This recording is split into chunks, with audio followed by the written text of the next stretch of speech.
शाहू जयंतीच्या हार्दिक हार्दिक शुभेच्छा। आवडते मज मनापासून शाळा, लाविते लळाही जसा माऊली बाळा। आणि त्याला जोड या कर्तव्य दक्ष गुरूंची। आणि याच कर्तव्य दक्ष गुरूंच्या मार्गदर्शनाखाली माझे इथं 5वी ते 10वी पर्यंतचे शिक्षण झालं। आणि त्यांच्याच मार्गदर्शनाच्या जोरावर मी माझ्या पुढील शिक्षणाची वाटचाल करत आहे।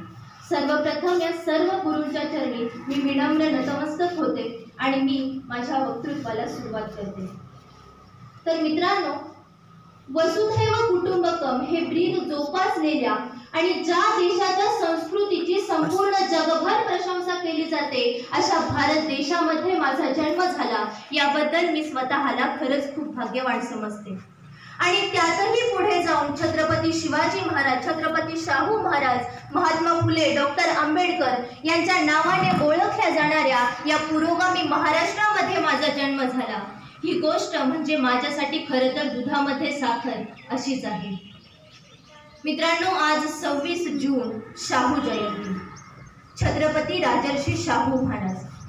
उणपुरा 48 वर्षांचं आयुष्य लाभलेल्या या छत्रपतींचं कार्यकर्तृत्व हे फार मोठं आहे। म्हणजे वयाच्या अवघ्या 20व्या वर्षी ते संस्थान सांभाळण्यासाठी आले आणि पुढची 28 वर्ष त्यांनी संपूर्णतः रयतेच्या कल्याणासाठी काम केलं।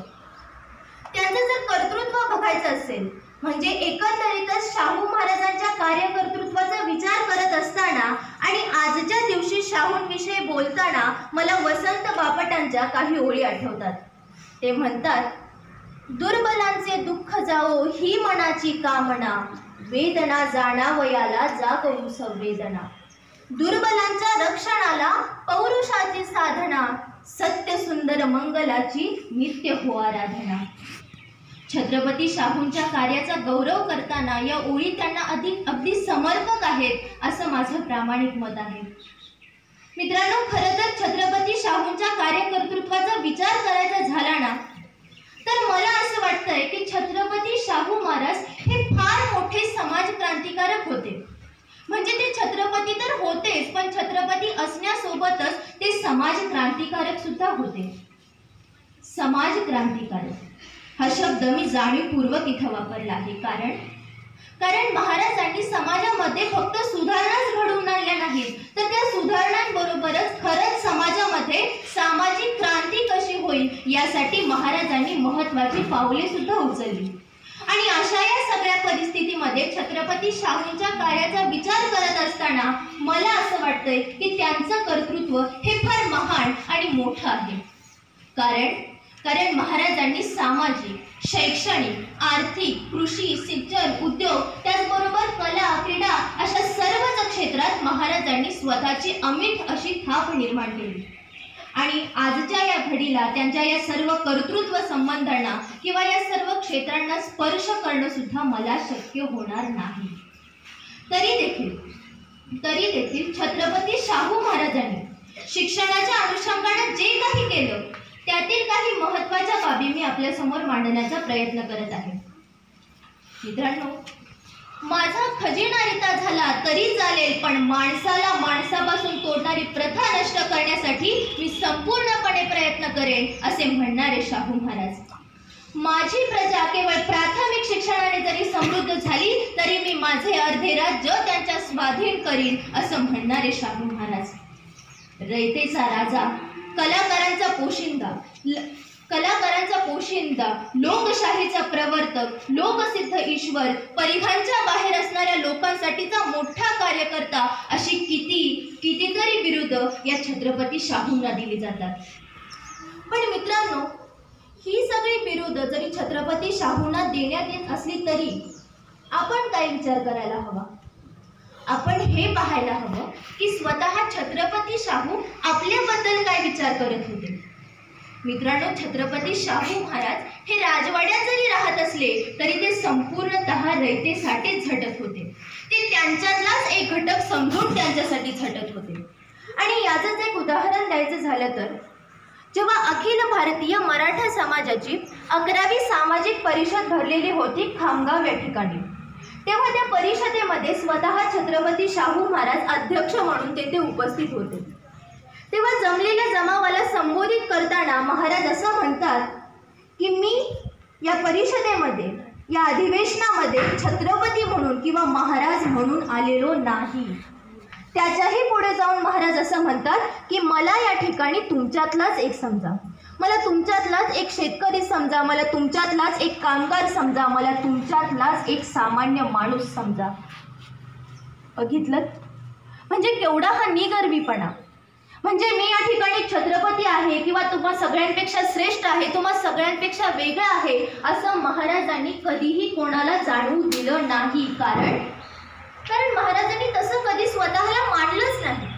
महाराज स्वतःला रयतेपैकीच एक समजत होतो. मी रयतेसाठी काय काय करेन, काय काय केलं पाहिजे, त्यांच्यासाठी कसा झटलो पाहिजे याचाच महाराजांनी सदैव प्रयत्न केला आणि त्याच दृष्टिकोनातून त्यांनी महत्त्वाची पावले सुद्धा उचलली. आणि अशा या परिस्थितीमध्ये छत्रपती शाहूंचं कार्य हे फार मोठं आहे म्हणूनच मला वाटतं. आणि आजच्या या घडीला मित्रांनो, छत्रपती शाहू महाराज आजही आपल्याला का पटतात, त्यांचे विचार आजही जिवंत का आहेत, तर याचं हे सुद्धा एक महत्त्वाचं कारण आहे की छत्रपती शाहू महाराजांनी स्वतःला अगदी ग्राउंड लेवलला ठेवून त्यांनी रयतेसाठी काम केलं. आणखी एक याचंच उदाहरण म्हणजे जेव्हा अखिल भारतीय कुणबी समाजाची 13वी सामाजिक परिषद भरली होती उत्तर प्रदेशातील कानपूर या ठिकाणी, त्याही परिषदेमध्ये स्वतः छत्रपती शाहू महाराज अध्यक्षपदावरून बोलत होते. आणि आपणाला ज्ञात असेलच की याच परिषदेमध्ये याच कुणबी समाजाने महाराजांना राजर्षी ही पदवी बहाल केली होती. त्याही परिषदेमध्ये छत्रपती शाहूंनी आपण त्यांच्यासाठी काय केलं पाहिजे याबद्दलची सगळी वाच्यता त्यांनी त्या परिषदेमध्ये केली आहे. मित्रांनो, छत्रपती शाहूंबद्दल सांगण्यात येतील अशा बऱ्याच बाबी आहेत, परंतु शिक्षणाच्या संदर्भात त्यांनी जे केलं त्या संदर्भामध्ये मात्र मी अवश्य माझ्या परीने बोलणार आहे. शिक्षणाशिवाय कोणत्याच देशाची कधीही उन्नती झालेली नाही असं इतिहास सांगतो असं महाराज नेहमी म्हणत. कारण त्यांना माहिती होतं शिक्षणाचं महत्त्व, त्यांना माहिती होतं की शिक्षणाशिवाय खरंच तरणोपाय नाही. याच्याही पुढे जाऊन महाराज असं म्हणत की जिथे शिक्षण नाही, म्हणजे ज्या समाजामध्ये शिक्षण नाही, ज्या देशामध्ये शिक्षण नाही, त्या समाजामध्ये किंवा त्या देशामध्ये उत्तम मस्तुदी आणि लढवय्ये वीर कधीही निपजणार नाहीत. आणि म्हणूनच महाराजांनी त्यावेळी प्राथमिक शिक्षण हे मोफत आणि सक्तीच्या शिक्षणावर त्यांनी भर दिला होता. मित्रांनो, महाराजांचं हे शिक्षणाचं महत्त्व पाहता आपणही विचार करायला हवा की शिक्षण हे किती महत्त्वाचं आहे. मित्रांनो, महाराजांनी या शैक्षणिक कार्यात खूप मोठं योगदान दिलेलं आहे. मित्रांनो, खरं तर तो काळ होता ब्रिटिशांचा. ब्रिटिशांच्या त्या राजवटीमध्ये ब्रिटिशांनी अगोदरच भारतामध्ये शिक्षण आणलं होतं. बहुजनांसाठी शिक्षणाची दारं खुली करण्याचा त्यांनी त्यांच्या परीने प्रयत्न केला होता, परंतु त्यात काही अडचणी येत होत्या. ब्रिटिशांची शिक्षण पद्धती कशी होती की वरून खाली शिक्षण झिरपत जाईल असं ब्रिटिशांना वाटलं होतं. पण दुर्दैवाने शिक्षण हे वरून खाली झिरपलं तर गेलं नाहीच, उलट शिक्षण हे वरच्यावर कुणीतरी अडवलं गेलं. आणि याच कारणामुळे हा बहुजन समाज शिक्षणापासून वंचित राहिला. आणि याच शिक्षणापासून वंचित राहिलेल्या या बहुजन समाजाला पुन्हा शिक्षणाच्या प्रवाहात आणण्याचं काम हे छत्रपती शाहूंनी केलं. मित्रांनो, महाराजांनी अशा बऱ्याच गोष्टी या बहुजन वर्गासाठी केल्या होत्या. मित्रांनो, ब्रिटिशांनी शिक्षणाची दारं खुली करून सुद्धा हा बहुजन वर्ग शिक्षणापासून वंचित का राहिला होता, तर या संदर्भात असंही म्हटलं जातं की बहुजन वर्ग हा शिक्षणापासून वंचित राहण्याचं एक महत्त्वाचं कारण म्हणजे बहुजनांमध्ये असणारं अज्ञान, त्यांच्यामध्ये असणारं दारिद्र्य. म्हणजे जिथे खायलाच पैसे नाही तिथे शिक्षणासाठी खर्च कोण करणार ना. मग अशा सगळ्या परिस्थितीमध्ये बहुजनांमध्ये असणारं अज्ञान, त्यांच्यामध्ये असणारं दारिद्र्य आणि याच्याच जोडीला आणखीन एक महत्त्वाची गोष्ट म्हणजे शिक्षण हे आमचं क्षेत्र नाही हा न्यूनगंड बहुजनांच्या मनांमध्ये पिढ्यानपिढ्या बसलेला होता. आणि ह्या न्यूनगंडातून बाहेर काढण्याचं काम, बहुजन वर्गाला पुन्हा शिक्षणाच्या प्रवाहात आणण्याचं काम हे छत्रपती शाहू महाराजांनी केलं. मित्रांनो, राजा असून सुद्धा एखाद्या तपस्याप्रमाणे लोककल्याणासाठी वाहून घेतलेल्या या प्रवाहात छत्रपती शाहू महाराज इथेच थांबतील तर ते शाहू महाराज कसले? महाराजांनी पुढे ठिकठिकाणी गावोगावी शाळा उभारल्या. याच शाळा पुढे स्वतंत्रपणे चालवाव्यात यासाठी त्यांनी शिक्षणाचं स्वतंत्र असं खातं निर्माण केलं. आणि त्यावेळी त्यांनी असं सांगितलं की या शिक्षण खात्यावर दस्तूरखुद्द माझी नजर असेल. कारण त्यांना माहिती होतं शिक्षणाचं महत्त्व. त्यांना माहिती होतं की खरंच जर हे शिक्षण बहुजन वर्गापर्यंत पोहोचलं गेलं तर काय सामाजिक बदल होतील, काय सामाजिक क्रांती होईल हे महाराजांनी त्यावेळी जाणलं होतं. आणि म्हणूनच हे शिक्षण खातं महाराजांनी स्वतःजवळ ठेवलं. मित्रांनो, लोक कल्याणासाठी अगदी गाव पातळीवर जाऊन झटणारा हा लोकनेता राजर्षी. स्त्रियांच्या शिक्षणासाठी सुद्धा महाराजांनी त्यावेळी अतिशय पुरोगामी निर्णय घेतले. मुलींनी सुद्धा शिकलंच पाहिजे यावर महाराजांनी पूर्णपणे भर दिला होता. शिक्षणासोबतच वसतिगृहांची आवश्यकता आहे हे जेव्हा महाराजांच्या लक्षात आलं तेव्हा महाराजांनी वसतिगृहे सुद्धा बांधली.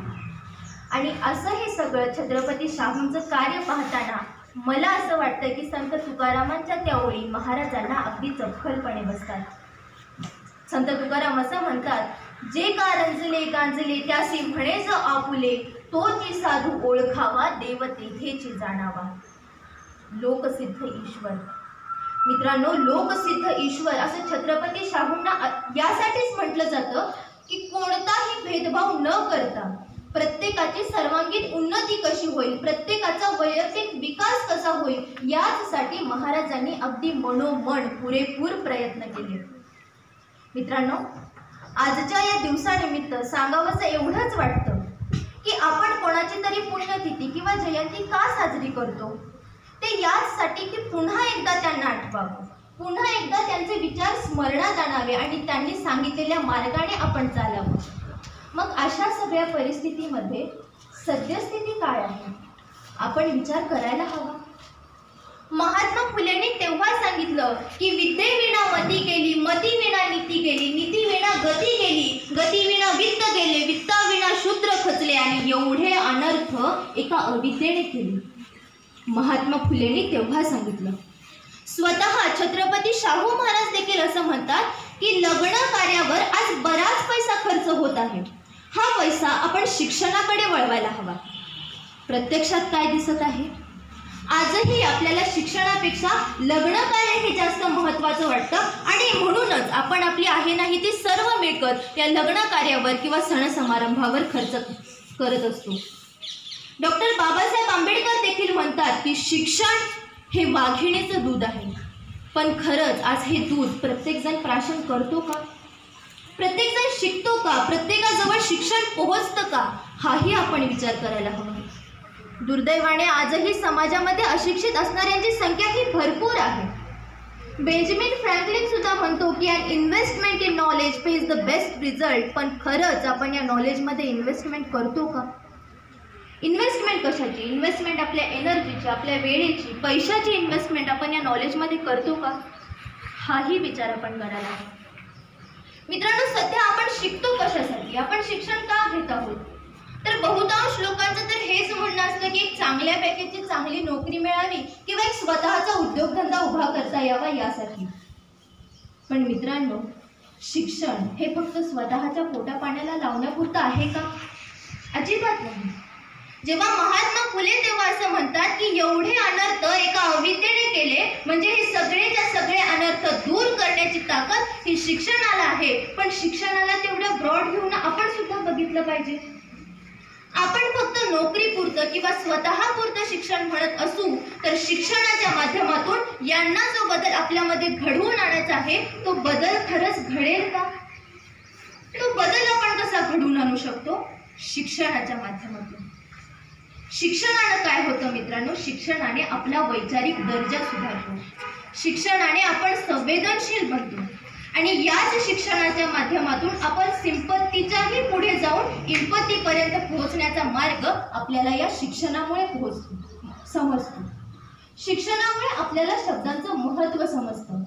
कोणत्या परिस्थितीमध्ये कोणते शब्द वापरायचे, कोणत्या पद्धतीने वापरायचे आणि याच शब्दांचा आधार घेऊन कम्युनिकेशन कसं करायचं हे सगळं या शिक्षणामुळे समजतं. तेव्हा मित्रांनो, हे शिक्षणाचं महत्त्व लक्षात घेऊन आपण पुढील वाटचाल करूया, यासाठी प्रयत्न करूया, हे आता आपल्याकडून अपेक्षित आहे. आपण फक्त स्वतःचा विकास किंवा स्वतःच्या नोकरीपुरतं शिक्षण म्हणत असू तर एवढंच आपलं मर्यादित क्षेत्र न राहता सामाजिक योगदानही आपण दिलं पाहिजे. जर आपण आता शिक्षण घेत आहोत तर त्याचबरोबर सामाजिक योगदान देण्याची तयारीही आपण ठेवली पाहिजे. इतरांना अपलिफ्ट करण्याचा प्रयत्न आपण केला पाहिजे. म्हणजे छत्रपती शाहू महाराजांनी बहुजनांसाठी आणि स्त्रियांच्या अपलिफ्टमेंटसाठी खूप प्रयत्न केले. प्रसंगी समाजाचा रोषही त्यांना स्वीकारावा लागला. इतकंच कशाला तर त्यांची स्वतःची विधवा सून इंदुमती हिच्या जेव्हा शिक्षणाचा प्रश्न महाराजांसमोर उभा राहिला तेव्हा महाराजांनी स्वतः तिच्या शिक्षणाला पाठिंबा दिला. राज परिवाराचा रोष सुद्धा त्यांना स्वीकारावा लागला. पण स्त्री शिक्षणासंदर्भातली त्यांची जी भूमिका होती ती त्यांनी यशस्वीरित्या पार पाडलीच ना. मग सुदैवाने एवढं सगळं आपल्याला काही करायची गरज नाही. आपण आपल्या विकासासोबत इतरांनाही अपलिफ्ट करू याच्या पद्धतीने आपण प्रयत्न केले पाहिजे, हे आता आपल्याकडून अपेक्षित आहे. तेव्हा आपल्या थोरा मोठ्यांनी जे काही आपल्याला सांगितलं त्यांच्यापासून प्रेरणा घेऊन आपण पुढील वाटचाल करूया, एवढीच आशा अपेक्षा मी या ठिकाणी व्यक्त करते. छत्रपती शाहूंच्या चरणी विनम्रतेने नतमस्तक होते. आणि आपण सगळ्यांनी मला या ठिकाणी बोलवलं, प्रमुख वक्ता या पदासाठी मला उचित ठरवलं, त्याबद्दल मी सर्व शिक्षकांचे आणि तुम्हा सर्वांचे आभार मानते.